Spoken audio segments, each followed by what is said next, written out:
Hello, YouTube Live. Hello. So, as a nerd, I thought I would pass on some tech tips for today. So, I have done some photography work and some videography work, and there are. So, I guess the first distinction I want to make is you can capture a moment with just a picture, right? And then if I'm taking a video, all that is a sequence of pictures. And so what happens when a picture is taken, some sort of film or digital film gets exposed. So light comes in onto that film and stores an image. For videos, it takes like a bunch of pictures every second. So in standard, it's taking 30 pictures every second, or maybe 24 pictures every second. Those are the two most common variations that you'll see.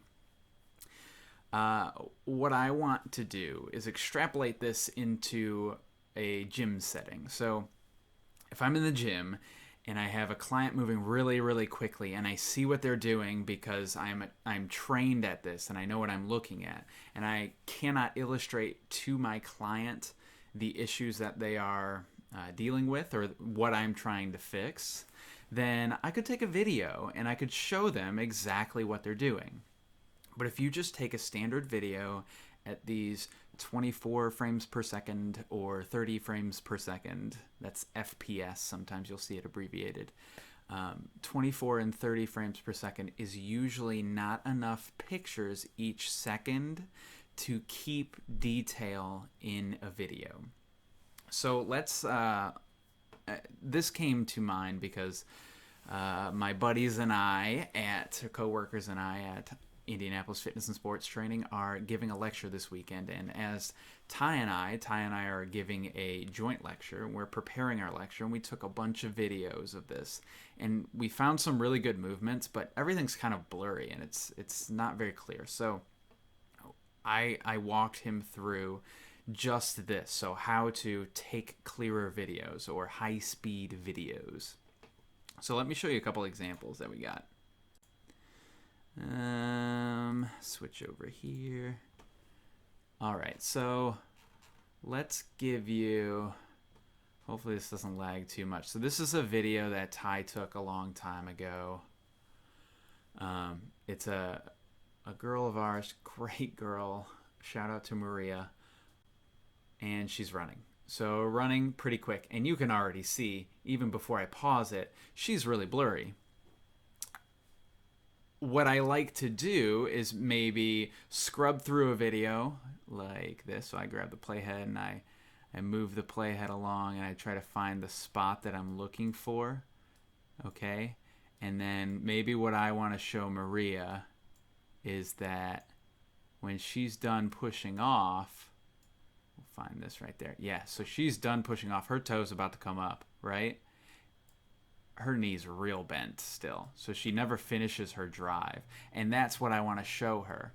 Now you can kind of see this, but for the and she's really interested in this sort of stuff, and she'll want to go to physical therapy school or whatever. So this probably won't be that big of an issue for her, but it'll definitely make you look more professional if this image is more cleaned up and it looks like a snapshot of a picture, right? And this leg isn't so blurry, this leg isn't so blurry, her face isn't so blurry. And then you can really point out the details of what you're talking about, because this is just less clear. There's a certain aesthetic to the things I do. Maybe I'm just overly particular. Now let's scroll up and I'll show you a video that I took the other day. And we'll try to find this.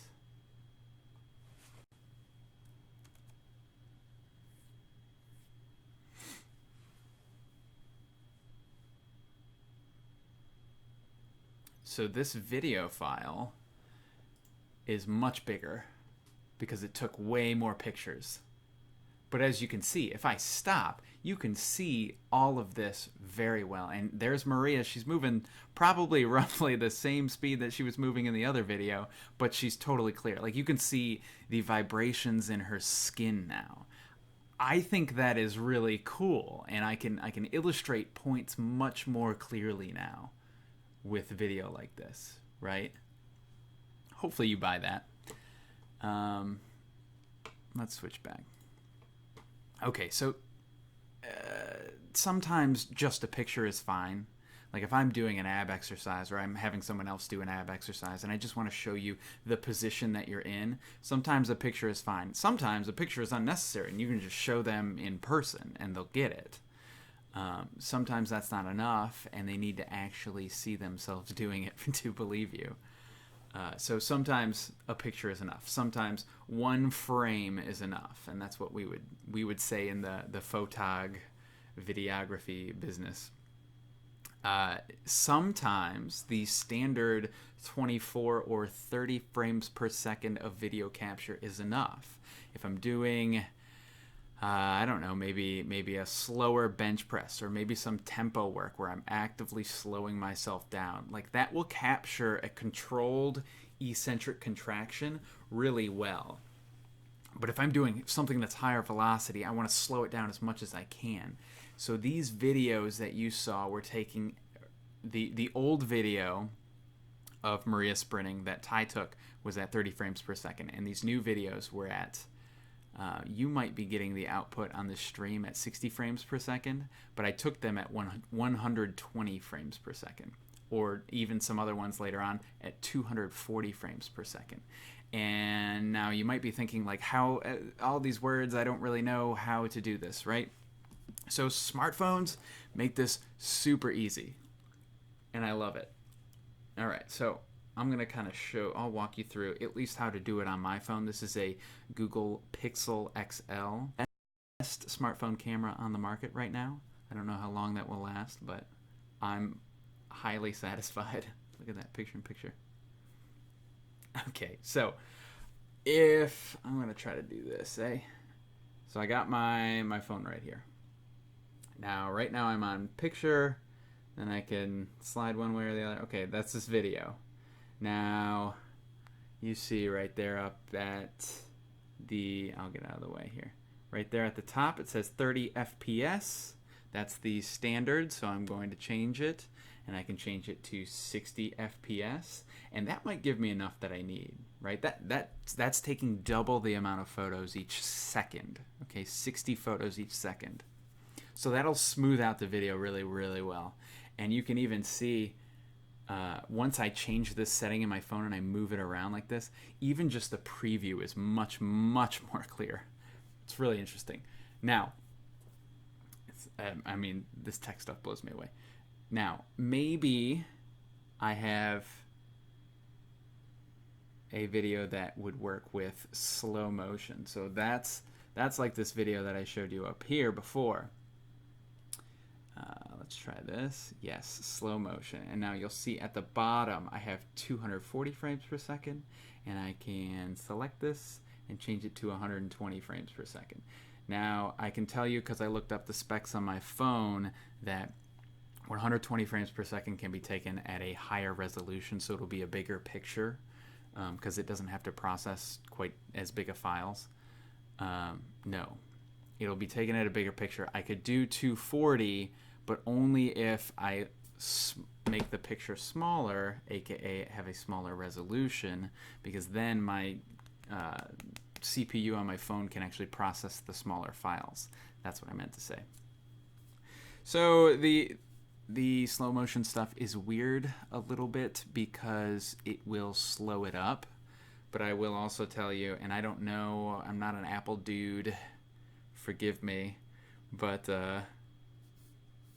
I don't know how they work with this, but I do know that my phone, I can pull this file up and I can watch the slow-mo, and I can even adjust. You see the little dots in the middle there? Let's do this.